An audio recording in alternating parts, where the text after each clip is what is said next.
ये वाकया जिनके साथ पेश आया बताती हैं कि मैं अब भी उस सड़क से गुजरूं तो अपनी आंखें बंद कर लेती हूँ। लिखती हैं कि इस वाकये के बाद मुझे कई दिन तक इंतहाई डरावने ख्वाब आते रहे। वो ख्वाब इतने डरावने होते थे कि मैं सारी सारी रात सो नहीं सकती थी। मैं जब भी डर कर नींद से उठती मुझे दोबारा नींद ही नहीं आती थी। तमाम सुनने और देखने वालों को अस्सलाम वालेकुम। मेरा नाम है रिजवान और मैं आप सबकी भेजी गई हॉरर स्टोरीज को नरेट करता हूँ। उम्मीद करता हूँ कि आप सब ठीक होंगे और खैरियत से होंगे। आप सब जहाँ भी हों, अल्लाह ताला आप सबको हमेशा खुश और आबाद रखे। और इस दुनिया में जितने भी लोग बीमार हैं, मुश्किलात में हैं, अल्लाह ताला उन सब के लिए आसानियाँ फरमाए। आज की एपिसोड बहुत ही इंटरेस्टिंग होने वाली है। वीडियो को शुरू से आखिर तक देखिएगा और सपोर्ट के लिए अपनी फैमिली और दोस्तों के साथ जरूर शेयर कीजिएगा। वीडियो पसंद आए तो कमेंट सेक्शन में जरूर बताइएगा। तो जल्दी से अपने आसपास हिसार बांध लें और आयतल कुर्सी पढ़ लें, क्योंकि हमारे बड़े कहते हैं कि जब इन मखलूकात का जिक्र होता है तो ये बड़ी दिलचस्पी से आपके करीब आ जाती हैं और अपनी बातें सुनने लगती हैं। तो बढ़ते हैं आज के वाकये की जानिब। आज का वाकया ज़ैनब ने भेजा है, जो इस्लामाबाद से बिलोंग करती हैं। आइए सुनते हैं उन्हीं की जुबानी।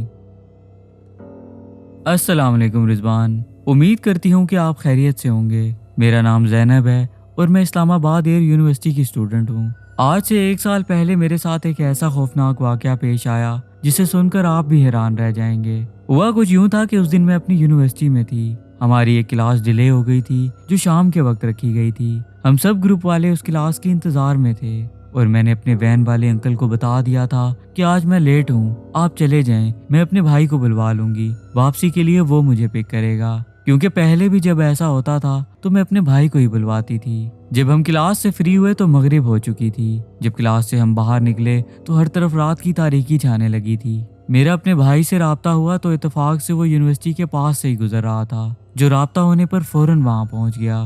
तब मेरे ग्रुप के सभी दोस्त जा चुके थे, सिर्फ 2 लड़कियां रह गई थीं। मैं उनसे मिलकर यूनिवर्सिटी से बाहर आ गई। मैं जैसे ही अपने भाई के साथ गाड़ी में बैठी, मुझे अपनी उन दोस्तों में से एक दोस्त की कॉल आती है कि अभी तुम लोग निकले तो नहीं। वो काफी घबराई हुई थी, जिस पर मैंने उसे बताया कि नहीं नहीं, अभी हम रुके हैं, सब खैरियत है ना। फिर मेरी दोस्त ने बताया कि उसकी खाला की तबीयत अचानक खराब हो गई है, जिन्हें उसकी अम्मी फौरी हॉस्पिटल लाई हैं। मेरी दोस्त उनके पास वक्त पर पहुंचना चाहती थी, इसलिए वो मुझे फोन कर रही थी। फिर मेरे भाई ने मुझे और मेरी दोस्त को हॉस्पिटल छोड़ दिया और खुद घर चला गया। मैं अपनी दोस्त के पास ही रुक गई, क्योंकि मैं उसे अकेला नहीं छोड़ सकती थी। मेरा भाई जाते हुए बता गया था कि जब घर आना हो तो कॉल कर लेना, मैं तुम्हें लेने आ जाऊंगा। मैं हॉस्पिटल में काफी देर रुकी रही। कुछ देर बाद मेरी दोस्त के घर वाले आ गए और उसकी खाला की तबीयत भी अब बेहतर हो गई थी। मुझे मेरी दोस्त ने कहा कि ज़ैनब, तुम्हें यहाँ मेरे पास रुके हुए बहुत वक्त हो गया है। मैं ऐसा करती हूँ कि अपने अब्बू से कहती हूँ कि तुम्हें घर छोड़ दें। जिस पर मैंने कहा कि नहीं नहीं, उन्हें पहले भी हॉस्पिटल में बहुत काम है, मैं अपने भाई को बुलवा लेती हूँ। जब मैंने अपने भाई को कॉल की तो वो काम से कहीं आया हुआ था, जिसे फ्री होने में 2 घंटे बाकी थे। अब रात के 10 बज चुके थे और रात 12 बजे तक हॉस्पिटल में रुकना मेरे लिए बहुत मुश्किल था। इसलिए मैंने इरादा किया कि ऑनलाइन राइड बुक करके घर चली जाती हूँ। मैंने राइड बुक की और अपनी दोस्त से मिलकर हॉस्पिटल से बाहर आ गई। मैं हॉस्पिटल के बाहर गाड़ी का इंतजार कर रही थी और गाड़ी मुझे मैप में नजर आ रही थी, जो मुझसे 10 मिनट के फासले पर थी। गाड़ी को पहुंचने में अभी कुछ वक्त था, इसलिए मैं एक जगह बैठकर उसके आने का इंतजार करने लगी। इसी दौरान मैंने देखा कि एक लड़की परेशानी की हालत में फुटपाथ पर टहल रही है। वो लड़की काफी बेचैन दिख रही थी, जो दांतों में अपने नाखून चबा रही थी। पहले तो मुझे लगा कि शायद ये किसी का इंतजार कर रही है, लेकिन उसकी हरकत और सकनात बता रही थी कि वो परेशान है। दिखने में वो सीधी सादी स्टूडेंट मालूम होती थी, इसलिए जब वो टहलती हुई मेरे करीब पहुंची तो मैंने उसे पूछ लिया कि बहन, आप किसी का इंतजार कर रही हैं क्या? अगर आपको कोई परेशानी है तो आप मुझे बता सकती हैं। उस लड़की ने जैसे ही ये सुना तो वो फौरन मेरे पास आकर रुक गई और कहने लगी कि उसका भाई हॉस्पिटल में एडमिट है और मैंने घर उसके लिए खाना लेने जाना है, जो मेरी वालदा ने तैयार कर लिया है। अब मैं राइड ढूंढ रही हूँ जो मुझे इस वक्त मिल नहीं रही। जब उसकी ये बात मैंने सुनी तो उसे दिलासा देने के बाद पूछा कि आपने जाना कहाँ है? वैसे भी मेरी राइड पहुंचने वाली है, मैं अपने घर पहुंचने से पहले आपको आपके घर ड्रॉप करवा सकती हूँ, बस आप परेशान मत हो। ये सुनने के बाद वो लड़की मुतमईन हो गई। अब उसके चेहरे के तासुरात बता रहे थे जैसे उसकी आधी परेशानी दूर हो गई है, और मेरे दिल में भी यही था कि ये लड़की खैर खैरियत से अपने घर पहुंच जाए। अब हम दोनों मिलकर गाड़ी के आने का इंतजार कर रहे थे, जो तकरीबन पहुंचने वाली थी। एक बात बताती चलूं कि जिस हॉस्पिटल के बाहर हम रुके थे वो इस्लामाबाद शिफा इंटरनेशनल हॉस्पिटल था। कुछ ही देर में गाड़ी आई और हम दोनों गाड़ी में बैठ गए। मैंने बैठते ही ड्राइवर को बताया कि भाई पहले हमने एक और जगह जाना है जहाँ मैंने इन बहन को छोड़ना है, क्योंकि इस वक्त ये बहुत इमरजेंसी में है। जब ड्राइवर ने पूछा कि इन्होंने जाना कहाँ है, तो इस पर वो लड़की खुद ही कहने लगी कि मेरा घर यहाँ से 5-7 मिनट की दूरी पर है, आप इस रोड पर गाड़ी चलाते जाएं, जैसे ही मेरा घर आएगा मैं आपको बता दूंगी, आप वहाँ गाड़ी रोक लेना और मैं घर चली जाऊंगी। लेकिन जब मैं घर जाऊंगी तो आप लोग कुछ देर मेरा इंतजार कर लेना, क्योंकि खाना तैयार है। हो सकता है कि मुझे वापसी पर राइड ना मिले, वापसी पर मेरे वालिदैन ने भी मेरे साथ ही हॉस्पिटल जाना है। ये सुनकर ड्राइवर खामोश रहा। शायद वो वही सोच रहा था जो उस वक्त मैं सोच रही थी। वो बात ये थी कि वो सड़क सुनसान थी। उस सड़क पर कुछ ही देर बाद इस्लामाबाद H8 कब्रिस्तान आना था और रास्ते में कोई आबादी नहीं थी। मैंने ड्राइवर को बता दिया था कि राइड की जो पेमेंट बनेगी वो सब मैं पे कर दूंगी, लेकिन इस वक्त जो बहन कह रही हैं आप वैसा करें, क्योंकि वो परेशानी में थी। हमारी गाड़ी जिस सड़क पर चल रही थी उस सड़क पर बिल्कुल सन्नाटा था। ये इस्लामाबाद की वो सड़क है जहाँ दिन में भी गुजरते हुए खौफ आता है, क्योंकि इस रोड के एक तरफ बड़ा कब्रिस्तान जबकि दूसरी तरफ जंगल है। रिजवान भाई कुछ ही देर बाद जब H8 कब्रिस्तान की हदूद शुरू हुई तो उस लड़की ने ड्राइवर से कहा कि मेरा मोहल्ला शुरू हो चुका है, अब जो दाएं हाथ पर गली आएगी वहां से अंदर मुड़ जाना। ये सुनकर मैं और ड्राइवर बहुत हैरान हुए, क्योंकि तब कोई मोहल्ला नहीं बल्कि कब्रिस्तान की शुरुआत हुई थी, और जिस गली में वो मुड़ने का कह रही थी वो गली नहीं बल्कि कब्रिस्तान का गेट था, जहां एक छोटी सी पार्किंग के बाद कब्रों का सिलसिला शुरू हो जाता था। अब ड्राइवर को लग रहा था कि शायद वो लड़की और मैं आपस में मिले हुए हैं और उसको वहां ले जाकर कोई वारदात करने वाले हैं, इसलिए ड्राइवर काफी भौंकलाया हुआ था और उसे समझ भी नहीं आ रहा था कि अब आगे क्या किया जाए। हमारी गाड़ी बहुत कम रफ्तार पर चल रही थी। अब वो गेट आने वाला था जहां उस लड़की ने मुड़ने का कहा था। जैसे ही उस कब्रिस्तान का गेट आया उस लड़की ने एक अजीब सी आवाज में बोला कि हाँ यही मुड़ना है। ये सुनते ही ड्राइवर फौरन बोला कि बहन ये कोई गली नहीं है बल्कि ये तो एक कब्रिस्तान है। लेकिन उस लड़की का कहना था कि वो यहीं रहती है और वो इतने यकीन के साथ बोल रही थी कि एक वक्त हमें ऐसा लगा कि हो सकता है कि ये कब्रिस्तान की किसी गोरखन की बेटी हो, जिन्हें हुकूमत की तरफ से कब्रिस्तान के साथ छोटा मोटा कमरा अलॉट हुआ हो। खैर जब हम कब्रिस्तान में दाखिल हुए तो वहाँ पार्किंग में कुछ रोशनी थी।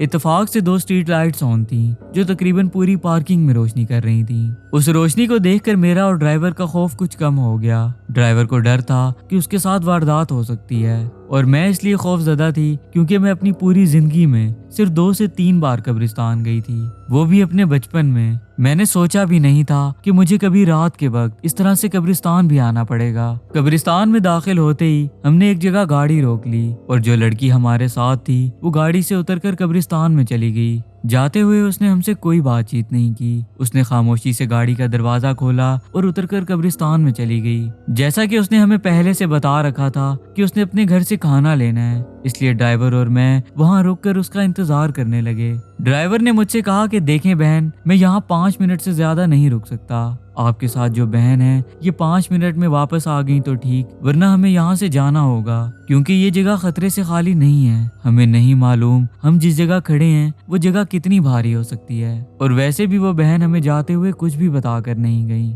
ड्राइवर की इस बात से मैंने इत्तेफाक किया क्योंकि वो लड़की हमें ऐसी जगह लाकर खड़ा कर चुकी थी कि अब हमें ऐसा लगने लगा था जैसे नेकी हमारे गले पड़ गई हो। रात के उस वक्त एक सुनसान और वीरान कब्रिस्तान किसी खौफ के मंजर से कम नहीं था। वो कब्रिस्तान तो क्या, उसके बाहर कोई सड़क से भी नहीं गुजरता था। हम ऐसी जगह रुके थे। मैं और ड्राइवर आपस में ये बात ही कर रहे थे कि अचानक हमारी गाड़ी के शीशे पर किसी ने दस्तक दी। जैसे ही हमारी गाड़ी के शीशे पर दस्तक हुई हमें लगा कि शायद वो लड़की वापस आ गई है। जब ड्राइवर ने शीशा नीचे किया तो सामने एक शख्स खड़ा था। रिजवान भाई, उस शख्स ने जो हमसे कहा वो सुनकर हमारे पाँव के नीचे से जमीन निकल गई। वो शख्स हमें ये बताने आया था कि जो आप सदके का बकरा लाए हैं उसके पीछे फौरन भागें, वरना वो आपको नहीं मिलेगा क्योंकि कब्रिस्तान बहुत बड़ा है और जंगली जानवर भी होते हैं जो उसे कुछ ही देर में खाकर खत्म कर देंगे। उसके ये बताने पर हम दोनों ने उस शख्स से बहुत हैरान होकर पूछा कि आप किस बकरे की बात कर रहे हैं। तो इस पर उस शख्स का कहना था कि अभी ठीक 1-2 मिनट पहले आपकी गाड़ी से जो बकरा निकलकर कब्रिस्तान में भागा है मैं उस बकरे की बात कर रहा हूँ। फिर इस बारे में हमारी उससे मजीद बातचीत हुई तो उसने बताया कि मैं कब्रिस्तान के इस गेट पर ड्यूटी देता हूँ। जब आपकी गाड़ी आई तो मैं सामने बैठा देख रहा था आपकी गाड़ी रुकी और पिछला दरवाजा खुद ब खुद खुल गया और एक काला बकरा आपकी गाड़ी से कूदता हुआ मुझे नजर आया, जो कब्रिस्तान में भाग गया। मैं समझा आप लोग सदके का बकरा लाए हैं, ये समझकर कि शायद अंदर मदरसा हो, इसलिए मैंने सोचा कि आपको बता दूं कि बकरा अगर ज्यादा दूर चला गया तो वापस नहीं मिलेगा, या तो ये जंगली जानवरों का शिकार हो जाएगा या कब्रिस्तान में बसने वाली गैबी मखलूकात की खुराक बन जाएगा। उस शख्स की बात मुकम्मल होने के बाद हमने उसे मुख्तसर बताया कि हम कोई बकरा नहीं लाए, बल्कि हमारे साथ एक लड़की थी जो हॉस्पिटल में हमें मिली थी। उसने बताया था कि यहाँ मेरा घर है, जहाँ मेरे वालिदैन मेरा इंतजार कर रहे हैं और मैंने अपने भाई के लिए घर से खाना लेना है, इसलिए वो हमें यहाँ तक लाई और हम उसके आने का इंतजार कर रहे हैं। ये सुनते ही उस शख्स के चेहरे के तासुरात बदल गए और उसने हमसे कहा कि अगर वाकई आपके साथ कोई लड़की थी तो आप आयतल कुर्सी पढ़ते हुए अपने घर को चले जाएं और याद रखिएगा कि जब तक ये सड़क खत्म ना हो आपने भूल के भी गाड़ी के शीशे में नहीं देखना, क्योंकि मैंने आपकी गाड़ी से लड़की नहीं बल्कि एक काला बकरा उतरते हुए देखा है। जो लड़की आपकी गाड़ी में बैठी थी वो इंसानों में से नहीं बल्कि हवाई मखलूक में से थी, जिससे आप बाल बाल बच गए। इसलिए आप देर मत करें और फौरन इस जगह से निकलें। रिजवान भाई, इसके बाद क्या हुआ मुझे कुछ भी याद नहीं। उस ड्राइवर ने हिम्मत की और वहां से निकलकर मुझे मेरी लोकेशन पर पहुंचाया। मेरा दिमाग सुन्न हो चुका था और मैं इस कदर डर चुकी थी कि मेरे पास बताने के लिए अल्फाज भी नहीं है। मुझे बस ये याद है कि जब मैं अपनी लोकेशन पर पहुंची थी तो मेरे वालिदैन मेरा इंतजार कर रहे थे, जो मेरे लिए काफी परेशान थे। जो भाई गाड़ी ड्राइव कर रहे थे उनकी हालत भी ठीक नहीं थी, क्योंकि जो कुछ उन्होंने देखा था वो उनके जहन पर सवार हो चुका था। मेरे अब्बू उनको घर के अंदर ले आए थे और काफी देर उन्होंने हमारे घर आराम किया। फिर उसके बाद उनके बड़े भाई उन्हें लेने आए थे, क्योंकि उनका कहना था कि वो अकेले घर नहीं जा सकेंगे। जो पुरस्कार लड़की मुझे हॉस्पिटल के बाहर से मिली थी उसे देखकर बिल्कुल भी नहीं लगता था कि ये जिन्नात या गैर मरई मखलूक में से हो सकती है। कुछ ही अरसे बाद मेरे अब्बू ने इस वाक़े की पूरी तफसील अपने एक दोस्त के साथ शेयर की, जो इस बारे में काफी मालूमात रखते थे। उनका कहना था कि रात के वक्त हॉस्पिटल के बाहर वीराने में अक्सर गैर मरई मखलूकात का गुजर हो रहा होता है, क्योंकि ये ऐसी जगहों पर रहना बहुत पसंद करती हैं और जब ये किसी इंसान को देखती हैं तो अक्सर इंसान के ही रूप में उसके सामने आ जाती हैं। इस वाक़े के बाद मैं जब भी उस सड़क से गुजरती हूँ मुझे बहुत डर लगता है। उस सड़क के आने से पहले ही मैं आयतल कुर्सी पढ़ने लग जाती हूँ और कोशिश करती हूँ कि अपनी आंखें बंद कर लूँ, क्योंकि आंखें खुली रखने पर मुझे ऐसा लगता है जैसे वो लड़की कहीं ना कहीं छुप कर मुझे देख रही है।